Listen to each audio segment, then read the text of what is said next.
glad I'm over. There's a bottle underneath as well. Thank you.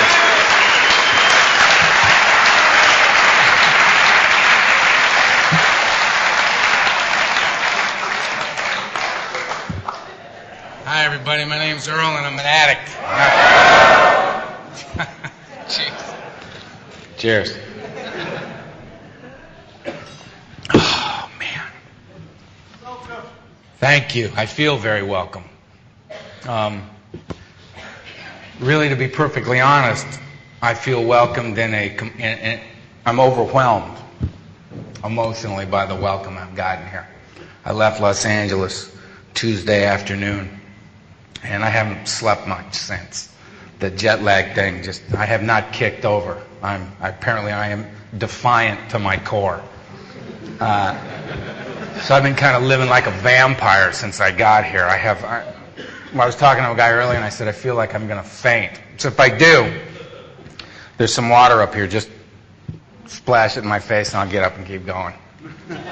I want to thank the committee for asking me to come share here. It's a tremendous honor and a privilege to be here with you. I also want to thank Dominic for coming to get me at the airport. That was quite a ride.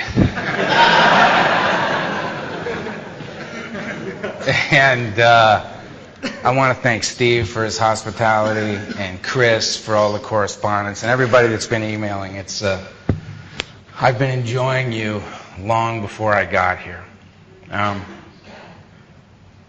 have a little sadness in my heart tonight because of lost a brother recently in our fellowship that I got clean with, who just couldn't surrender. And he's one of the ones that just shot dope till he didn't overdose. He just stopped. His body just quit after 23 years of using. So this one's for Jimmy. I did not start using until I was 12. I waited as long as I possibly could, man. I had been restless, irritable, and discontented for a long time prior to that. And I had been shipped off to boarding school. I think you call that public school here, correct? Boarding school. And how I found out I was going to boarding school is my father came in my room one day and said, "Get in the car." I got in the car. Drove. I got out of the car, and nobody else got out of the car. He got out of the car, put a suitcase down next to me, shook my hand, said, "This will make a man out of you." Got in the car and drove off. Now, the fact was I was being given an opportunity for a wonderful education. Held me in good stead to this day. The feeling was that I'd just been thrown away by the people who knew me best in the world, and I didn't know what I'd done to be thrown away. I was devastated emotionally.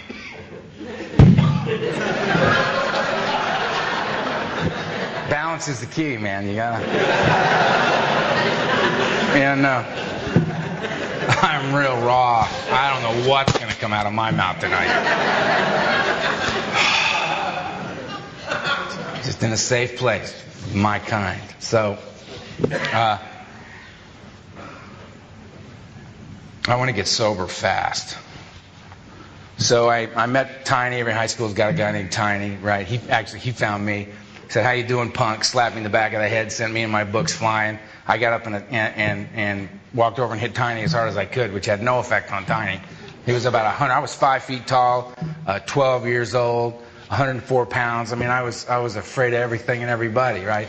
But he scared me so bad, I thought I'd rather die than let this guy know I'm afraid. So I went up and hit him, and he said, "You got a lot of guts." And he beat the crap out of me right on the spot.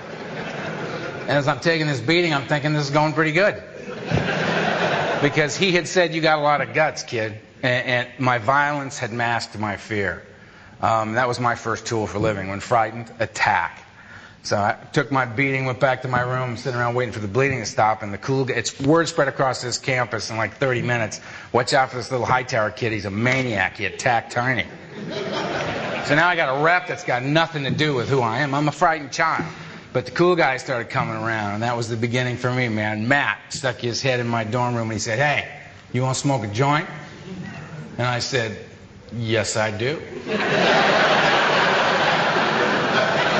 And I didn't even know what he was talking about. All I heard was, do you want to hook up? Do you want to connect with us? The answer was, yeah, man, I'm alone in the universe. You know, he could have said, we're going to go kill the Spanish teacher. Do you want to come? I'd say, yeah. You know? Sure.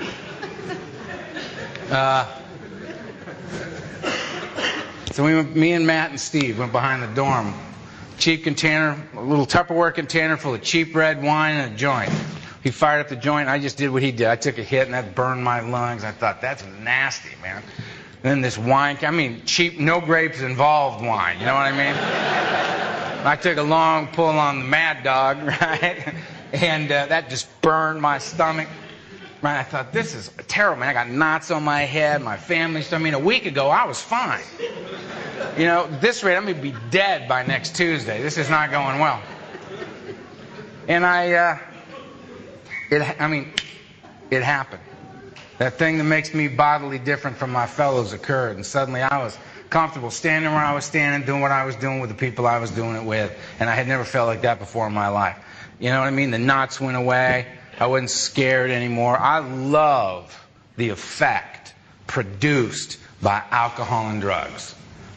It's the fear killer for me. It's the fear killer. I get enough of what you got in my body. It doesn't matter what it is. I'm not a specialist, all right? I didn't do one thing right into the ground. If that's your story, you know, welcome. You know? My drug of choice is, what do you got? I'm particular to down and out. I like heroin, barbiturates, alcohol. These are a few of my favorite things. You know?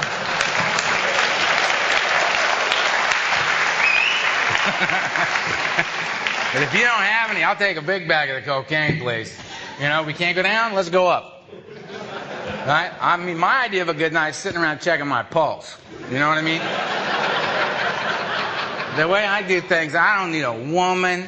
I don't need a television. I don't need a window. You know what I mean? Just, yeah, it's beating again. All right, good. We're all right. But if it's not there, cocaine, you bet, man. First time I used cocaine, I was 16 years old. 12 was pot and wine, 13 was pills, any kind of pills. The only reason I took a pill was the guy said, would you like a couple of pills? I said, yes, I would. 20 minutes later, I'm laying on the floor and I'm very happy there. I got strung out on, you know, Seconal, Tuinal, Plastidil, all that stuff. 14 was psychedelics. I did about 650 acid trips. Got classified legally insane by the military a few years later, but that's a whole other story. 15, I started shooting dope. And the only reason I shot dope is I was on a boat in Marina Del Rey, California. And this girl, Cammie, said, would you like me to stick this in your body? And I said, well, of course I would, Cammie. And she did, man. And it was a good shot. She hit me and I just went, and on the way down, all I remember thinking was, if I'm not dead, I'm doing that again. That was, that was excellent.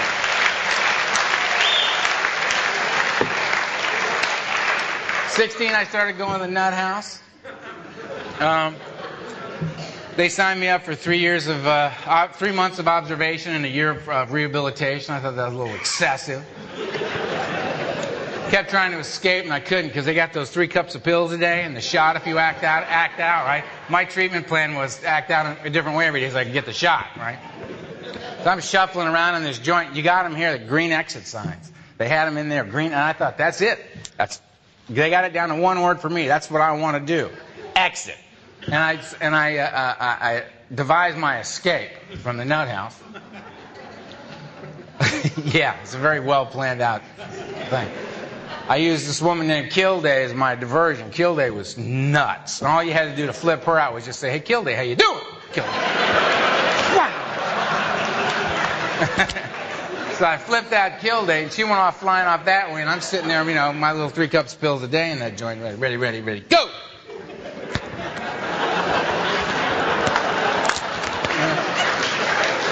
And I'm hauling ass. That's all I got, right? Out of the speaker from the nurse's station, you hear, Ed, when you got a minute, you want to grab Earl. He's making a break for the door. Ed's in there having a sandwich going, yeah, I'll get him in a minute. He ain't going nowhere.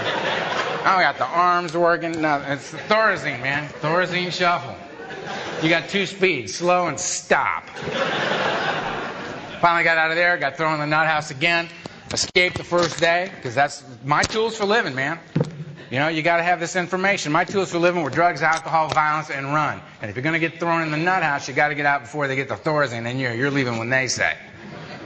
So I scooted out of that place, 3 years out on the street, doing what we do to stay loaded on a daily basis, you know?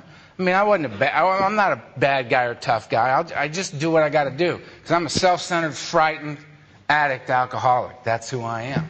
And it runs me. Fear runs me. I got to get... My thing is, it's not about down or up like I was talking about before. If I'm sitting around all night checking my pulse, great. Can't do that? I'll drive the freeways, decoding license plates. Let's go. Up. I'm happy to get psychotic. Because either way, I'm out of right here, right now. Right here, right now, I'm not enough. I never have been.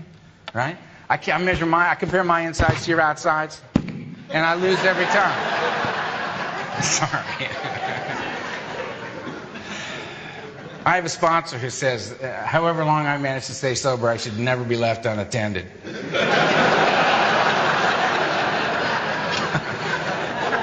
Sometimes quickly, sometimes slowly for us, right?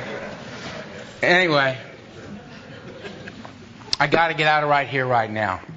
And that's what it was all about for me. It didn't really matter what direction I was going in as long as I didn't have to be Earl. I needed anti-Earl medication. I needed the effect produced by alcohol and drugs, which was to deliver me from that self-centered fear.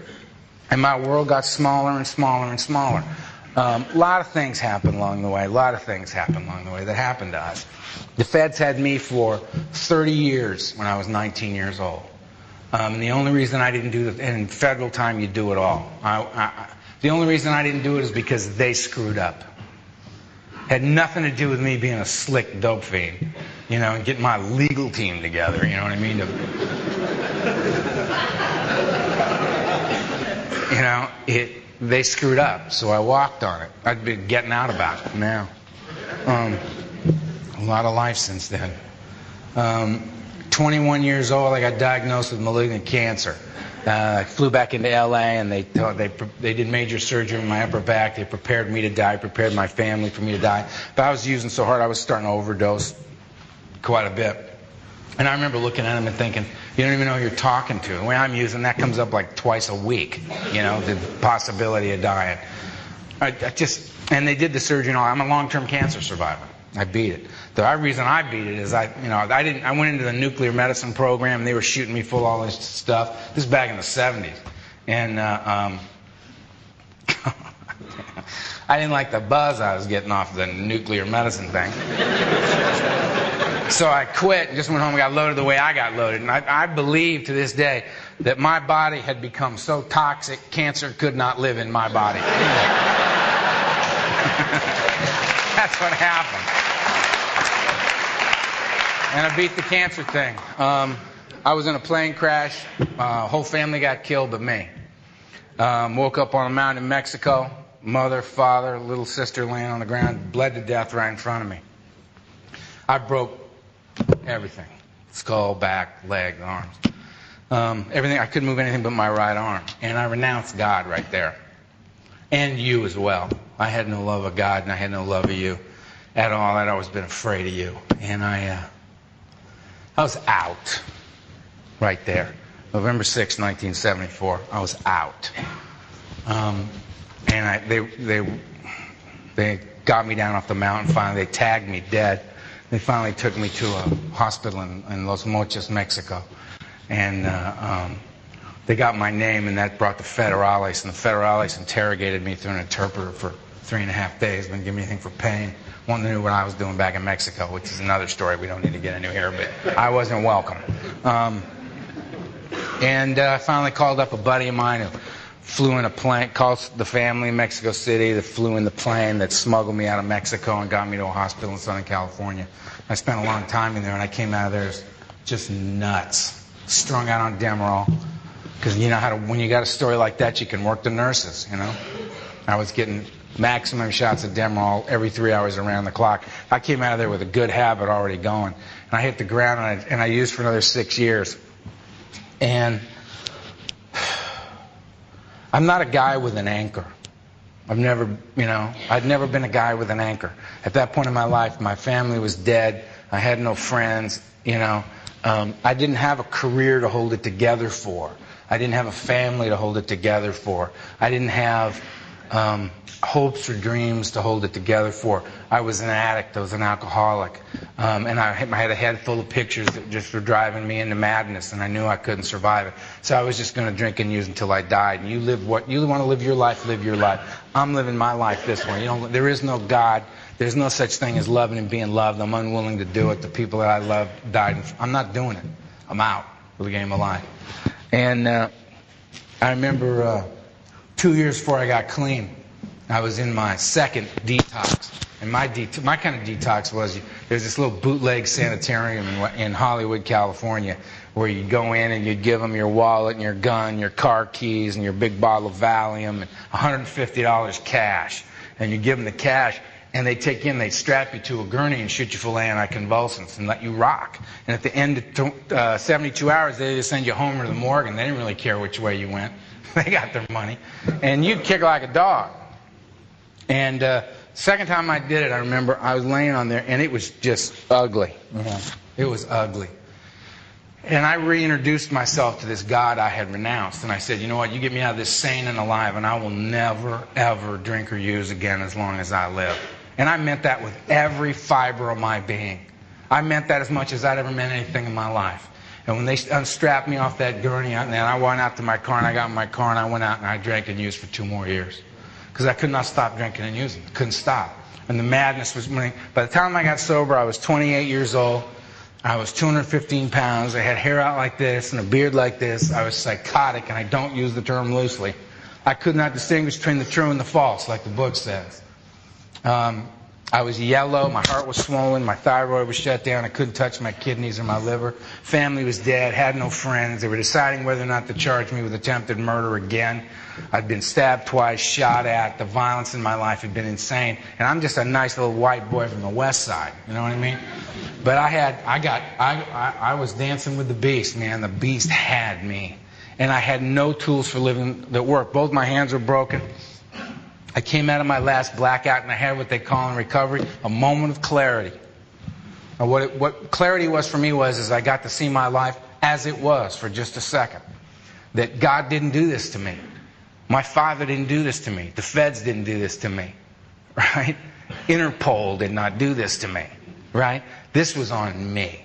And if I didn't want to die, I was going to have to get something that at that moment in my life I did not have. All I knew was I could not live another second with what I had. That I had to let go of the reins. I had to let go of the reins. And I threw up these 2 busted hands and I said, help me. And they threw me in an ambulance and they took me to UCLA emergency and they pumped my stomach and they said, get him out, he's going to die. He's just, it's like a little old man. And then they took me to another place and they kept me there 5 days and I got worse. And they took me by ambulance to another place. And I was a joint that was 3 beds. They weren't beds, they were cots. There were 42 cots in one room. 21 cots on each side of the room with sheets drawn between them. And how you earned your cot was you stayed in it. And I went and I got in my cot, man. 42 guys kicking, right? No drugs. If you threw a seizure, which we all did, if you threw a seizure, they'd hit you with anticonvulsants and throw you back up in the cot. Do your vitals, right? You know what I mean? If you weren't coding, they just, okay, he's cool. Right, leave him there. And you just hang on to your cot. And I was in there for 12 more days. And you don't sleep a wink. Something I'm re-experiencing here in England. You don't sleep a wink. Because somebody's losing, like Dante's Inferno in this joint. Somebody's flipping out at any given moment. It's just, right? And all I knew was this is my cot. I can't drink. I can't drink. I can't use. I can't use. I can't use. And I made it out of detox, and I was in rehab for 30 days. And I came out of there. I was still so sick when I came out of that joint. But I knew one thing. Because my counselor, Ray W., said to me, Earl, it's real simple. If you don't want to die, you better go to AA. There was no CA then. And I said, okay. Because I had been beaten into a state of reasonableness by my alcoholism and my drug addiction. That's what kicked my ass.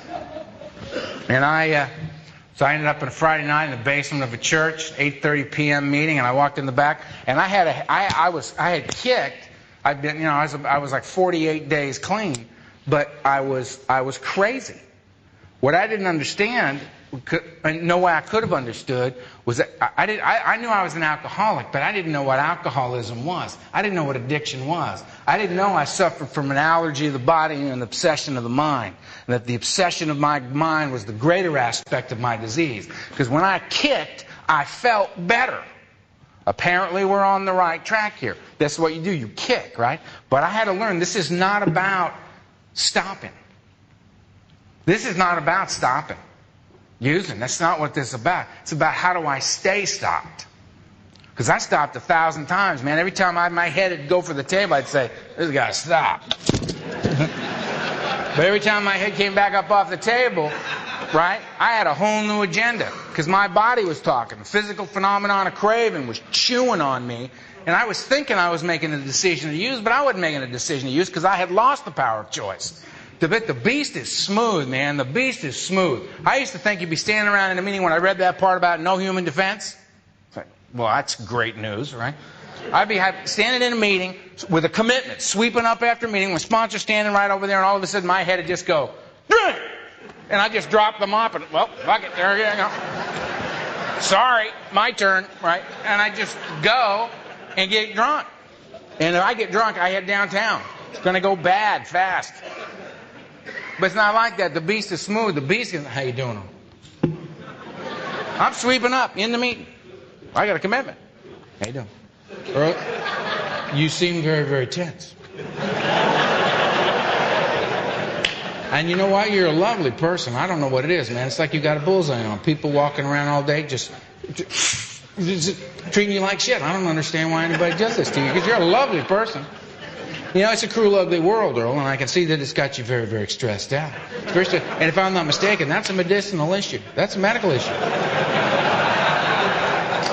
And I'm here for you, Earl. I love you. I'm here for you. I love you. You know I love you. I've always been here for you. And here's what we're going to work this out. I mean, when you're not alone, we're together. Now, here's what we're going to do. We're just going to go have a couple of drinks. Now, don't overreact, man. Don't overreact.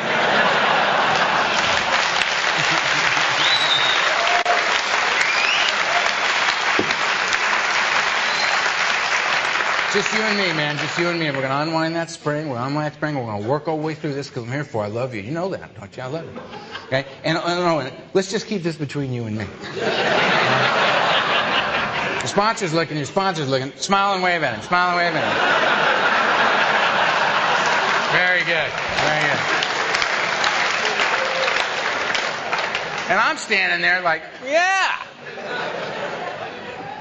Cut me a break, man. That's the beast. It's just smooth. The book says that it's cunning, baffling, and powerful, man, and that is just the truth. And I got this voice in my head. The great obsession of every alcoholic and addict, right? Is to somehow, some way be able to control and use their drinking and their using. That's what it's about, right? It's the great obsession of my mind, that I can have a couple. It's why I have what they call euphoric recall. I don't see the misery and the madness of the last 6 years of my drinking and using. When I think about smoking a joint, I go all the way back to that first joint, man, when it worked. When I was in the first stage, fun. I don't think much about the second stage, fun with problems. And I definitely do not even go near the third stage, problems. I don't look at that. I have this euphoric recall. I want to regain that thing that I once had, that ease and comfort that came right in the beginning. That's what I'm looking for, man. That's what I want. And I'm willing to die to get it. Because it's the only relief I know. Using's like breathing to me. So I come into this meeting thinking, I've stopped. What do you got?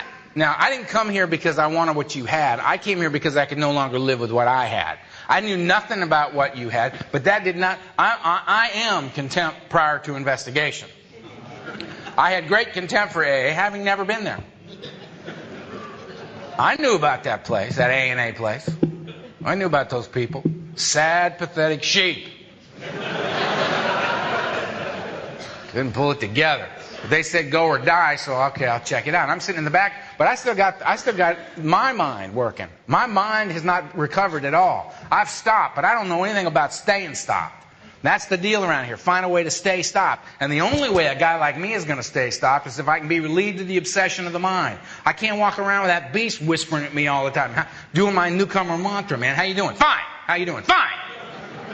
I can't live like that, man. I got to be rid of the beast. Because someday, life's on life's terms, man. And when the shit hits the fan and I discover I ain't in charge of the fan, and it's happening, right? It's going to line up just right, and he's going to whisper, and I'm going to listen. And I'm going to be one of those guys downtown, how did my life go away in 14 days? How did my whole life go away? And how did I become a slave to the beast again? Because I blinked, right? Because I did not address my illness, that I did not address the obsession of my mind, the greater aspect.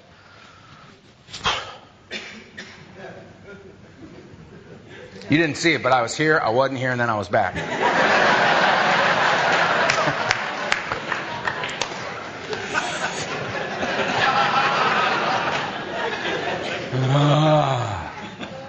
So I'm sitting in the back, and they get up, and this old timer gets up, and he shares his experience, strength, and hope. I didn't know that's what he was doing, but it was like he reached right inside me. Right, first meeting I went to, he talked openly and honestly about his feelings as a man. And he did it with a grace and a dignity that I had never seen. I mean, he was putting things together, aspects of being human together that I had never seen together before. And then it was like he looked right at me and he said, and I don't care whether you like what I got to say or not. You don't like it, go to another meeting. And I loved that because it made it clear to me this guy wasn't selling me something. He was sharing it with me. If I wanted it, I could have it. It was for free. If I didn't want it, that's cool. Go to another meeting. Maybe you hear somebody you can identify with. And it was like this little pilot light just went on inside me. And I went from a hopeless alcoholic drug addict to an alcoholic and a drug addict with a little tiny bit of hope. And I think that is the greatest gift one of us can ever give to another, is hope.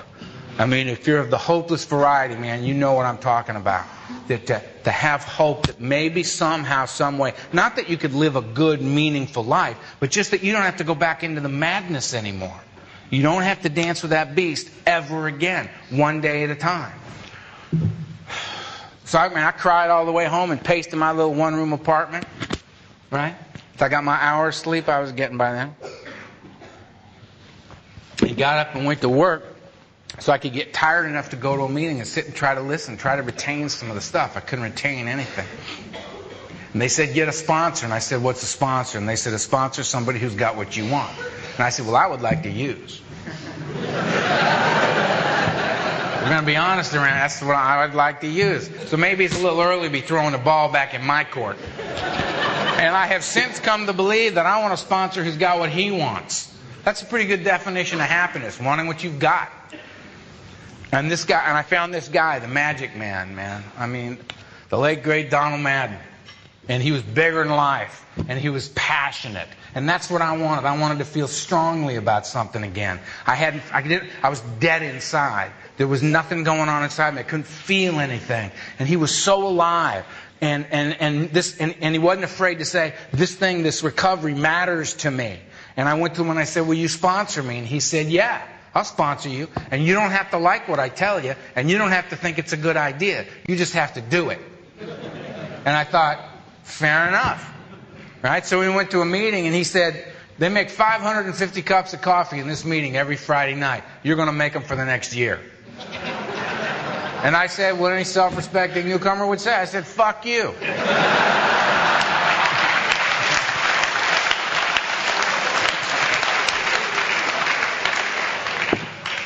I said, what, I'm the grunt? I'm the new guy? All right, so you bring me in. Here's your free labor. Here's your slave labor. That's the job I get. What kind of outfit you running here, man? I got a few thoughts on this. And he went, oh. Earl, we do not want what you have. Believe it's the other way around. If you don't want to do it, fine, go drink. And I said, you see, there's no talking to you people. I'm trying to have a little conversation, and you go right to the drinking thing. Fine, I'll make you goddamn coffee. So I started making the coffee. I didn't understand. He said it to me in a way a newcomer can understand it. Make the coffee or die, you little shit. Right? And I was like, got it. All right? I'm making coffee. He could have said, look, Earl, You know, we don't know you yet. We don't know you well enough to like you, but we love you because we can see the death in your eyes. We know who you are. We know where you've come from.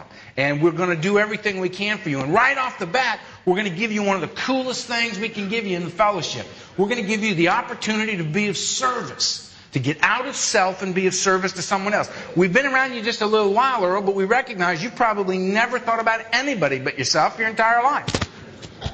We're going to give you the opportunity to get out of self. That self-centered, frightened place you've lived for so long. That painful, lonely prison of self. We're going to get you out of that. And for about 4 hours every Friday night, you're going to be so focused on our coffee and serving the meeting, you won't be thinking about you unless you are more God, less you more God, less you more God. We're going to make a doorway. We're going to open the door up to let something other than self be in your life. And you're going to feel better because action, this is, by the way, a program of action, brings about change. Action brings about change. Thinking brings about more thinking. I got asked early on. They said, I wanted to talk about it. And they said, Earl, do you want to understand why you feel so bad, or do you want to feel better? Pick. Because if you want to talk about if you would like to focus on the problems and really work them out, we can come to an understanding of, probably before you die, we'll come to a pretty good understanding of why you feel so bad. Or we can take action, right? And you will feel better because this action will bring about a change in your life that is directly applicable to the problem you have, Earl. Alcoholism and drug addiction. Right? He didn't explain all that to me because it would have just gone... He just said, do it or die, you little shit. And I was like, thanks for the choice. And I made the coffee. I did that commitment for 6 months before I figured out I feel better on Friday nights. When I would drive home, I felt better. I got real crazy with that commitment, man. I had that stuff laid out. I had my condiment table, and I went on Wednesday with my checklist, and I got my little swizzle sticks, and I got the tea and the creamer and the fake stuff and the real stuff, and I got it all lined up. And I'm making coffee and drinking coffee while I'm for a couple hours. When everybody they get there, I'm so jacked up, I'm like a pit bull next to my... Some guy comes in, gets his coffee, and the swizzle stick and lays it on the table. It's just like... That's not where that goes, bro. People are in the back of the meeting going, who's the coffee dude, man? Man's a little tense.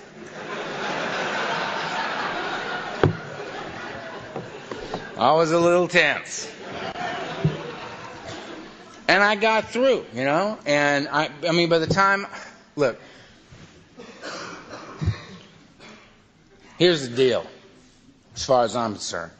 This is the heart and soul of all of this, because it's blah, blah, blah, stories. We all heard them, all right? I'm going to get out of my life. I got to talk about what Jimmy couldn't get. What he couldn't get. See, we got this. I'm going to get the CA, because I was at it right at the beginning. First meetings of CA. I was one of the first speakers in CA. About 2.5 years clean. And they had the first meetings, and I went to a meeting, and I was 2.5 years clean, and there was about 15, 20 people in the meeting, and nobody in there had 45 days. Nobody in there had 45 days. And they thought I was been sober forever. And this guy said to me, now they're looking to you, Earl, and I'm 2.5 years old, and I'm out of my mind. And I'm thinking, we're fucked. If they're looking at...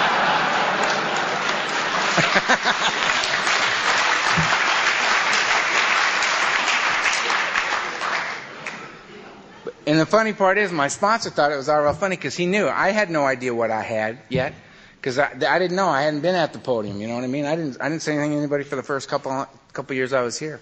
I was too sick, too crazy. I didn't know that I had anything. All of a sudden, the stuff flying out of my mouth from the podium, I didn't even know was in there because I had been listening. Like it was a lifeline in those meetings, man, listening to what those guys said. And the thing is that there's this circle with the triangle, the original 12-step symbol. It's an ancient spiritual symbol that stands for mind, body, and spirit brought together as a whole human being. And therein lies the balance I've sought my whole life and never had. That's what that symbol means. And it's the same thing in here. The unity, the service, and the recovery, the work that we do, how we engage this path. The unity is the body. I bring it here because I couldn't get sober, but we seem to be able to. We clean up together. Couldn't do it by myself, but I can do it with you because I can look in your eyes and I know you're my people. I live in another country. I come here. I know who you are. Because I know what it takes to get that seat. You know? And I notice the things you've been laughing at. You're a disturbed group.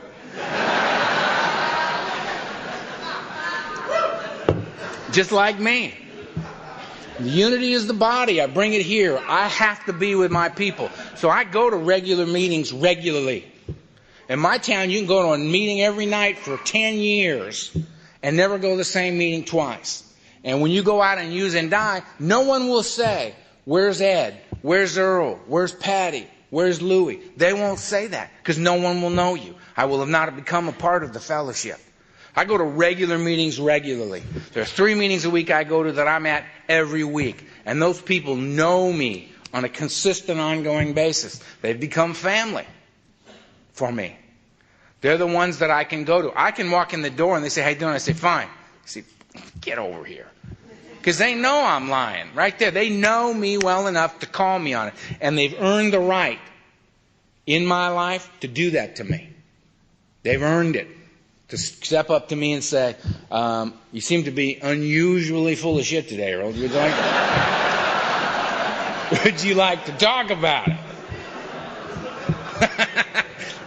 So, unity's the body, I bring it here. Right? Recovery is of the mind. The greater aspect of my disease. If I do not disease with the obsessive nature, if I don't deal with the obsessive nature of my mind, I will never get comfortable clean. And if I don't get comfortable clean, I'm not going to stay. Sooner or later, life on life's terms will happen, and the bell will ring, and I'm gone. And I know that about me. I know that. I will not stay restless, irritable, and discontented for the rest of my life. Particularly when I know, because there were those who came before me. Those who came before me looked me in the eye and said, you do not have to suffer sober. You do not have to. You do not have to wrestle with that beast anymore. If you take this simple program and the toolkit that we offer you, when you do this, Earl, you will not have to suffer. And it was an undeniable truth. And you all know exactly what I'm talking about. You know when somebody tells you the truth. You may not like what they're telling you, but you know it's true. Because we know the truth when we hear it. We say it so seldom, when it's told to us, we hear it. And there it is. So I must relieve myself of the obsession of the mind so I can walk the earth a free man. I don't want to be a slave anymore. I don't want to carry the ball and chain of the beast with me everywhere I go. Waiting for life on life's terms to happen, just take my head off. What's the recovery? It's working the 12 steps. That's what it's for. Step 1 is, what's the problem? Lack of power is my dilemma. Left to my own devices, I will drink and use. It's just the way it is. If that's my problem, lack of power, what's my solution? Step 2, that a power greater than myself could restore me to sanity, soundness of mind, relieve me of the obsession to use. Free man. I'm in. What do you want me to do? Well, step 3, or I'll pull the trigger. Get out on you. I haven't even left the house. I'm on the couch. Step 1, that's the problem. Step 2, gonna have to be. Try everything else. Step 3, get out on my knees, turn my will and my life over to the care of God. Well, we got a problem here. Because, see, I have renounced God. I don't believe in God. Now, I'm discussing this with my sponsor, and ranting and raving about God. And he just turned and looked at me, and he was smiling. I should have known he was about to do something to me he was really going to enjoy. And he looked at me and he said, Earl, you can't be mad at a God you don't believe in. And I just went, I gotta go home. I just messed up my whole day, man. Gotta rethink the whole God thing now. Ugh. So I got on my knees and I turned my will and my life over to the care of a God I did not understand. And I do not understand to this day. I don't pretend or profess to understand God. I see evidence of God in my life on a daily basis. I do. Doesn't mean I understand what's going on. I'm comfortable not knowing what's going on. I mean, if you think about it, it's very egocentric. You know, I used to be the kind of guy that's like, if I didn't know what was going on, it's like, okay, everybody freeze. I don't know what's going on. The inference being, if I don't know what's going on, something must be terribly wrong. The fact of the matter is, I don't know what's going on. All that means is I don't know what's going on. Everything could be fine. I just don't know what's going on. Now, a lot of times people ask me, what's going on? I say, I don't know. Do I need to? Do I need to always know what's going on? I don't think so. There's a freedom in that, man. You can't believe what's going on. Beats me. You think we should be doing this? Going okay so far? Yeah, let's do this. If something catches on fire, we'll change the plan. So I step 3. I turn my will and my life over to the care of a God I don't understand. And I immediately embark upon, as the book tells me, a program of action, a plan of action that will bring about the solution of step 2 into my life, that I will be restored to sanity, soundness of mind, that I will be relieved of the obsession of mind, because I have not been relieved of that yet. I'm walking around with the beast whispering in meetings, and, if I'd have been honest in meetings, I would have gone, yo, Bobby, beast talking. He's talking so loud, I'm surprised you can't hear him. He's barking. That's actually an excellent thing to say if you're ever in a meeting, right? Because everybody will know what you're talking about, number one, and pisses the beast off. Beast doesn't like the spotlight. You say, oh, beast talking, beast like, hey, hey, hey.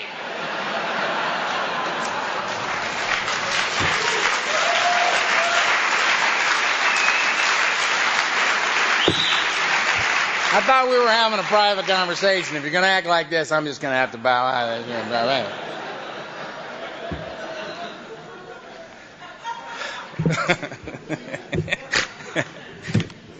Anyway. So that 4 and 5 is me, 6 and 7 is God, and 8 and 9 is you. Nobody else to play with. That covers the team. Right there.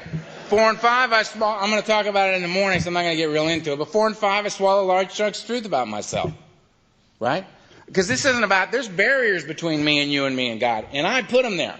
So I got to start over here. Because I don't sit around waiting for God to break down the walls and come save me. Or you, my codependent community out there. Right? To break down the walls and save poor dying Earl. I built them, I'll take them down. 4 and 5 is me, 6 and 7, God. I ask God to remove the defects of character because I'll remove the wrong stuff. It's pretty simple. 8 and 9, now, there's a lot of conversation in the book on 8 and 9 because they're actually letting me out of the house on 9. I have not left the house yet. I'm 1, 2 on the couch, 3 get on the floor, do the deal. Back up on the couch. 4 and 5, somebody comes over. Before I got to read it to this guy, he says, good luck. He leaves. 6 and 7, a little help over here. Right? 8, preparing. 9, out the house. A lot of conversation because they're letting me out into the community, and this can be a very problematic event. It's very simple. I'm very, very sorry. Here's your money back in the house. Right? And since amends means to change, right? So I'm very, very, I stole your car. I estimate the value of your car at $20,000 at the time of the theft. Here's the check, and if that's acceptable to you, I will give you a check every month until I have paid off that $20,000. And I will not go steal your car and sell it to pay you for the car I stole from you.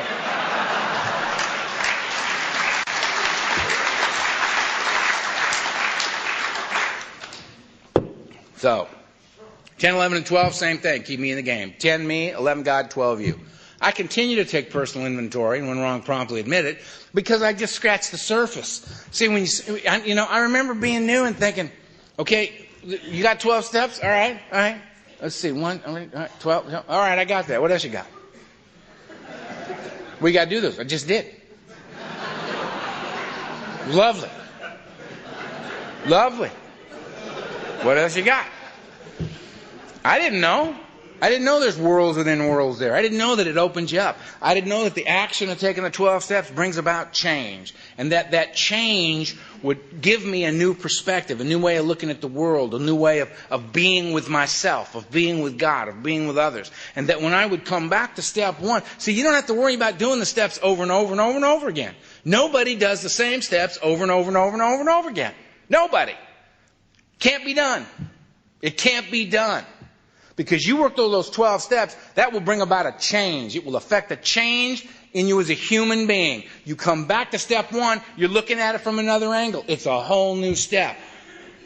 And then you go on through, and the change, you go deeper and deeper and deeper. Look, when I was out there, I was a pig. Man, I needed the big buzz. I'm not interested in little bitty baby buzz. I've never been one of those guys that said, no, thank you, I've had enough. Never said that.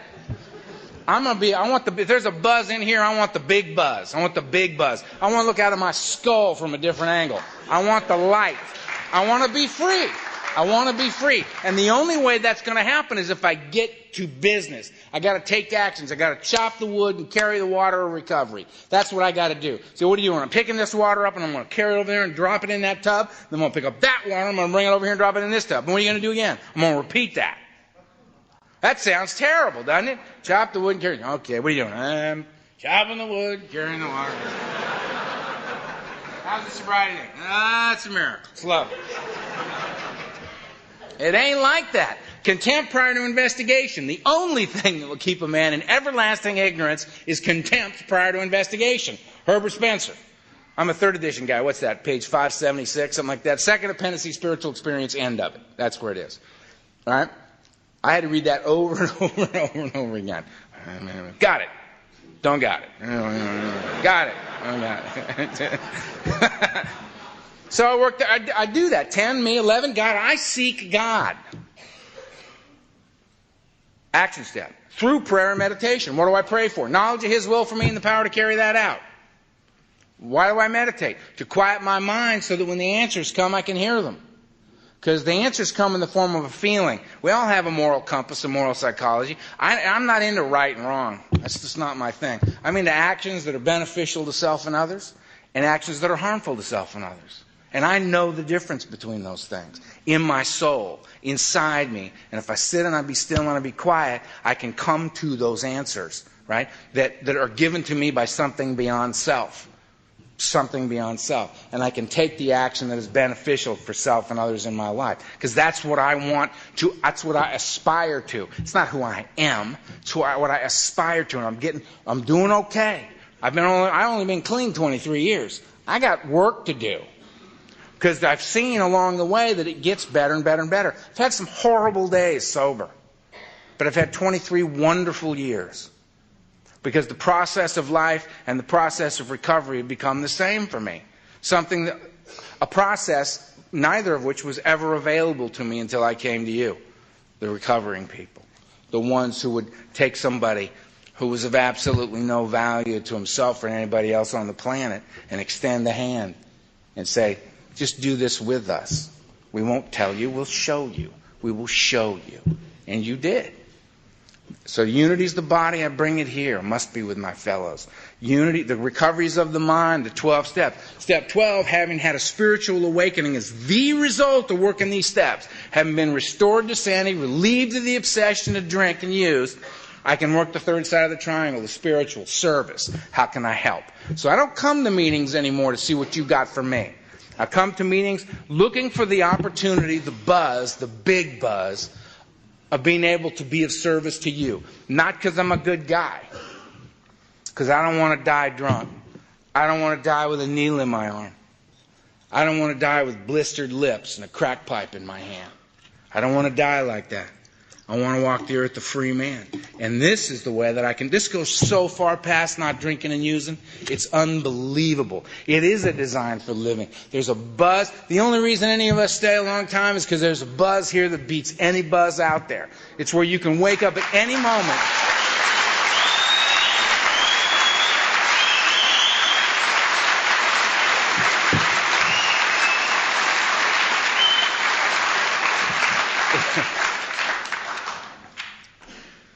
Practice these principles and carry the message. I am sponsored. Actively sponsored. I have a sponsor. I was with Donald till the day he died. And we were waiting for them to come get the body, and I heard his voice in my head said, "You cannot be left unattended." And I called up Al, and Al sponsored me for 6 years, and I moved across town. And I was sitting in a meeting, and I looked across the room, and Luther the samurai was sitting there, man. Luther, this little man, he's a samurai. He's the kind of guy that's so genuine and so loving and so tolerant and so powerful as a result of the love that's in him. that he walks into the room and everybody just feels better. So he's my sponsor now. He's my sponsor now, and I defer to his thinking because it's important for me to be willing to defer to the thinking of another man. I don't care how long I'm sober. I'm 23, but 23 years clean. But you know what? I stopped doing the things that I'm suggesting here tonight. What do you think's going to happen to me? You know my story. I won't last long. I won't. I'm not a middle-of-the-road kind of guy. I'm kind of an extreme human being. You know what I mean? And if the light goes out of this for me, I'll become a gypsy man. And I'm wandering and I am lost. And the beast will rediscover me because he sleeps within. He sleeps within. He has no effect on me at all today. Right? But I know he's there because I know who I am. And I don't need to debate alcoholic, drug addict, not, maybe. Please.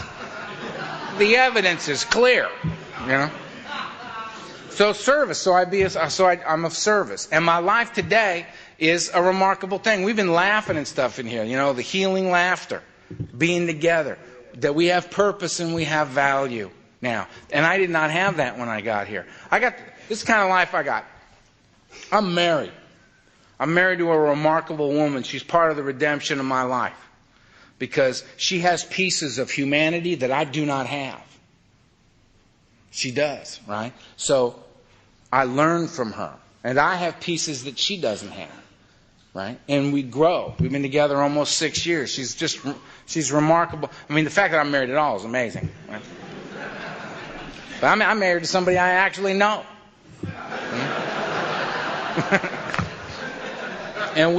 And I have a career, and I have creative outlets, and I travel all over the world, and I faced my worst fear. It was a 10-hour flight here, and you can imagine it was a result of my experience.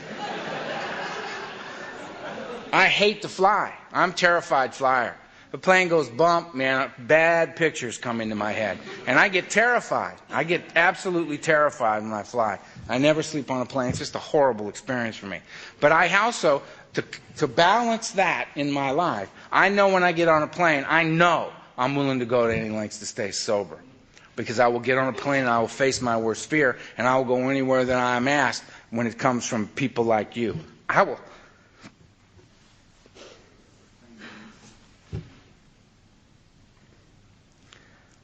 I had never met you, but I knew I loved you.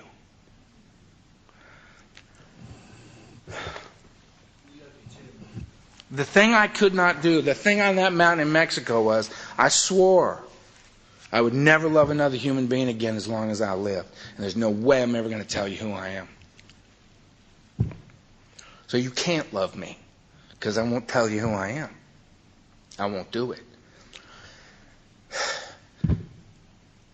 And the 12-step community and the 12-step process cracked me wide open. I was defenseless in the face of this. You know? And now I'm loving and being loved. Now I'm blubbering like a fool in front of God knows how many people. People are stacked up on the shelves and the rafters. Jesus Christ. But I am a free man. You know, I've got all the stuff. I have a sense of family and community, the things I couldn't have. Here's what my life is now. Today, I'm sitting, my wife and I bought a house. I never stay anywhere long enough to buy a house.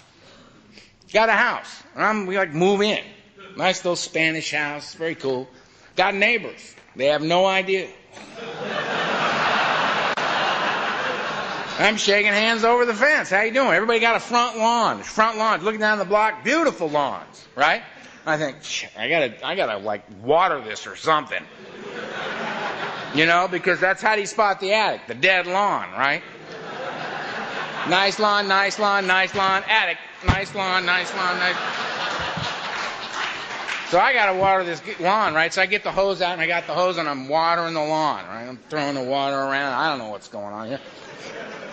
And it's like 4:30 in the afternoon, and there's sycamore trees on my street, and the light's coming through the trees in the afternoon, and it's hitting the plants, and the water's on the plants, and it's kind of throwing that little prism of light off of the plants. And I'm thinking, this is kind of cool. And I'm looking at this, and I'm going, you know, if I'm not mistaken, these plants are alive. Because I don't consider these sort of things, you know, and it just kind of hits me that this stuff is alive. And then I thought, you know what, and if I'm not mistaken, Plants breathe in carbon dioxide and breathe out oxygen. I, on the other hand, standing right here, am breathing out the carbon dioxide and in the oxygen. We got a little thing going here. A little more water for you, my brother. A little more water for you, my sister.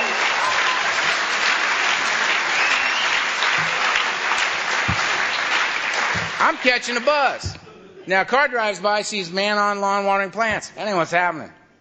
There's an addict on the lawn catching a buzz with a few friends. So what I'm saying to you is that I could not feel anything before I got to you. I didn't think it was an exciting night unless I heard the bullet go by. Because it was an extreme moment, and it would well, that was exciting. I could feel that. Because I was so dead. Now I get to marvel in the ordinary. I'm out of the prison of my mind and I am into life. And I can marvel in the ordinary. I do not have to water my plants. I get to. I get to choose how I see it. It's all up to me. I can choose. Good day, bad day. I can choose completely reasonable, unreasonable. And the consequences of my decisions will come to me, as they do to everyone else. It's a remarkable way of living. And the thing that I often wonder about is, we live in this world, I'm in a foreign land, right? And since I was up all night, I was thinking it over. And we're in a foreign land. And the world, so much is going on in the world. And it is my nature to talk about what they are doing. What my president, whom, may I point out, we never actually elected.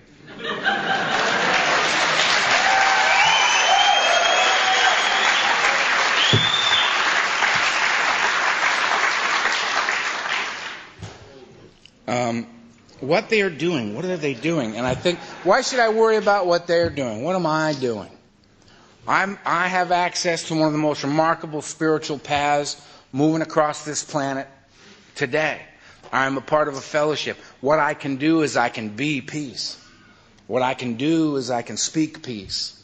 What I can do is make an oath as a man to a nonviolent life. What I can do is bring that to the world as a quiet man, as a gentle man, because I want to be strong enough to be gentle with myself and gentle with others. There's between 2 and 3 million of us on this planet. And what I want is our code.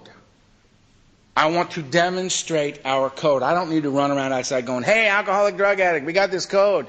No, it's Cocaine Anonymous. It's Alcoholics Anonymous. I want to go outside and say, I am a man. And I walk this earth a free man. And mine is a code of love and tolerance. Tolerance of self and tolerance of others. Because it is my nature to be so intolerant of myself and of others. And to let the fear creep back into my life. And the fear cause me to react to the world instead of respond to it. I can't come from a place of love and a place of fear at the same time. Can't do it. I want to embrace this earth as a loving, tolerant man. That's what I want. That thing I could never find. So this is way past not drinking and using. It is a design for living. How I do that is I work the 3 sides of the triangle. Mind, body, and spirit. Balance is a whole human being. Unity is the body. I bring it here. Recovery is of the mind. I work the steps and I'm relieved of the obsession of drink and use. I'm free. And then I am of service. I am of service in here on a regular basis. I sponsor legions of people. And I am of service in my community because I bring what you have given me out into the world. I want to be that. I don't want to think about that. I don't want to talk about that. I want to be that. And that will change everything. That will change everything. One at a time. We just change everything. And maybe the thing everybody says is impossible can happen. Where I don't just come into meetings and hug you, but I walk into the market and I hug the grocer and they get it. That we're not afraid anymore. I love you. Peace to the UK. Thanks.